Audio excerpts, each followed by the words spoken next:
स्वागत है आप सबका। मैं रीता कुमारी शारदा, विज्ञान शिक्षिका, मध्य विद्यालय सलगावा, हजारीबाग, झारखंड। आज हम लोग विद्युत लेपन क्या है इसके बारे में जानेंगे। विद्युत लेपन को अंग्रेजी में इलेक्ट्रोप्लेटिंग भी कहते हैं।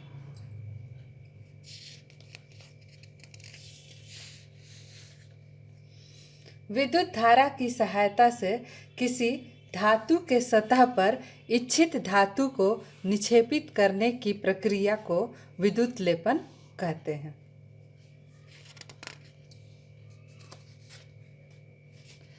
आपने देखा होगा कि नई साइकिल का हैंडल तथा पहियों के रिम चमकदार होते हैं।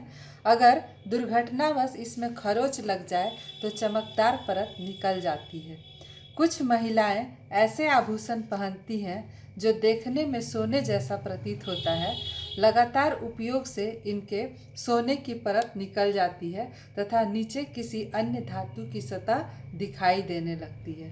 इसका कारण है कि एक धातु के ऊपर दूसरी धातु की परत चढ़ी होती है। क्या आप जानते हैं कि एक धातु के सतह पर दूसरी धातु की परत किस प्रकार निक्षेपित की जाती है या चढ़ाई जाती है? आइए इसे चित्र के माध्यम से समझने का प्रयास करते हैं। दो तांबे का प्लेट जिसकी लंबाई 10 सेंटीमीटर और चौड़ाई 4 सेंटीमीटर हो लिया गया है। एक साफ एवं सूखे कांच के बीकर में कॉपर सल्फेट का विलयन यानी घोल लिया गया है। विलयन को अधिक चालक बनाने के लिए उसमें थोड़ा सल्फ्यूरिक अम्ल या गंधकाम्ल डाला गया है। दोनों तांबे के प्लेटों को रेगमाल यानी जिसे अंग्रेजी में सैंड पेपर कहते हैं और आम बोलचाल की भाषा में सरेस पत्ता बोला जाता है, जैसा कि आप लोग जानते हैं, उससे साफ करके धो करके सुखाने के बाद एक प्लेट को बैटरी के धन टर्मिनल से और दूसरे प्लेट को बैटरी के ऋण टर्मिनल से जोड़ दिया गया है और दोनों प्लेटों को कॉपर सल्फेट के विलयन में डुबाकर रखा गया है, जैसा कि इस चित्र में दिखाया गया है। अब परिपथ में लगभग 20 मिनट तक विद्युत धारा प्रवाहित किया जाता है। उसके बाद अवलोकन करने पर यानी देखने पर पता चलता है कि धन टर्मिनल से जुड़े तांबे के प्लेट की मोटाई घट गई है और ऋण टर्मिनल से जुड़े तांबे के प्लेट की मोटाई बढ़ गई है। जब कॉपर सल्फेट विलयन में विद्युत धारा प्रवाहित की जाती है तो वह कॉपर तथा सल्फेट में विच्छेदित हो जाता है यानी टूट जाता है। कॉपर ऋण टर्मिनल के प्लेट पर जाकर जमा हो जाता है। सल्फेट धन टर्मिनल पर जाकर तांबे के प्लेट से अभिक्रिया कर कॉपर सल्फेट विलयन में घुल जाता है।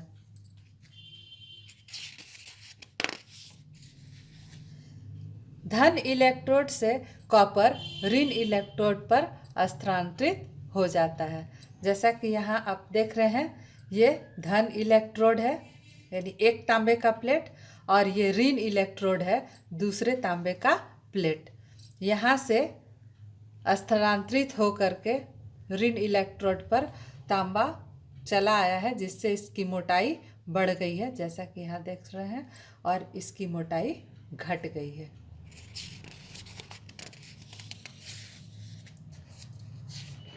उसी प्रकार अगर किसी धातु की वस्तु पर चांदी की परत निक्षेपित करनी हो तो विलयन सिल्वर नाइट्रेट का लिया जाता है। ये जो घोल है वो सिल्वर नाइट्रेट का होगा। वस्तु को ऋण इलेक्ट्रोड के स्थान पर लगाया जाता है तथा चांदी के प्लेट को धन इलेक्ट्रोड के स्थान पर लगाया जाता है। जैसा कि इस चित्र में आप देख सकते हैं, यह चांदी की प्लेट है और यह धातु की बनी हुई चम्मच है जिस पर चांदी की परत चढ़ानी है। इस बीकर में सिल्वर नाइट्रेट का विलयन है, AgNO3 इसका सूत्र होता है, और चांदी की प्लेट को धन टर्मिनल से जोड़ा गया है तथा धातु की चम्मच को ऋण टर्मिनल से जोड़ा गया है। और ये बैटरी है। लगभग 20 मिनट तक परिपथ में विद्युत धारा प्रवाहित की जाती है। उसके बाद जब अवलोकन किया जाता है तो धातु की चम्मच पर चांदी की परत निक्षेपित यानी चढ़ी हुई दिखाई देती है और धातु का चम्मच चांदी के समान चमकीला दिखाई देने लगता है। इस प्रक्रिया को विद्युत लेपन की प्रक्रिया कहते हैं। अब हम लोग विद्युत लेपन का उपयोग क्या है इसके बारे में जानेंगे। विद्युत लेपन एक अत्यंत उपयोगी प्रक्रिया है। उद्योग जगत में धातु की वस्तुओं पर किसी दूसरे धातु की पतली परत निक्षेपित करने का उपयोग बहुत अधिक होता है। उदाहरण स्वरूप कार के कुछ भागों, स्नान गृह के नल, गैस बर्नर, साइकिल का हैंडल, पहियों के रिम, साइकिल की घंटी तथा अन्य बहुत सारी वस्तुओं पर क्रोमियम की परत निक्षेपित की जाती है। यह देखने में चमकीला होता है। क्रोमियम एक महंगी धातु है, अतः पूरी वस्तु को क्रोमियम का बनाना आर्थिक दृष्टि से उपयुक्त नहीं है। इसी कारण सस्ते धातु की वस्तुएं बनाई जाती है तथा उस पर क्रोमियम की परत निक्षेपित की जाती है। कुछ आभूषण सस्ते धातुओं से बनी होती है तथा उस पर सोने और चांदी की परत निक्षेपित की जाती है। खाद्य पदार्थों के भंडारण वाले लोहे के जो डब्बे उपयोग में लाए जाते हैं उन पर टीन की परत निक्षेपित की जाती है। पुलों एवं वाहनों को प्रबल बनाने यानी मजबूत बनाने के लिए जिन लोहे का उपयोग किया जाता है उन्हें जंग से बचाने के लिए जिंक की परत निक्षेपित की जाती है। जिंक लोहे को जंगरोधी बना देता है।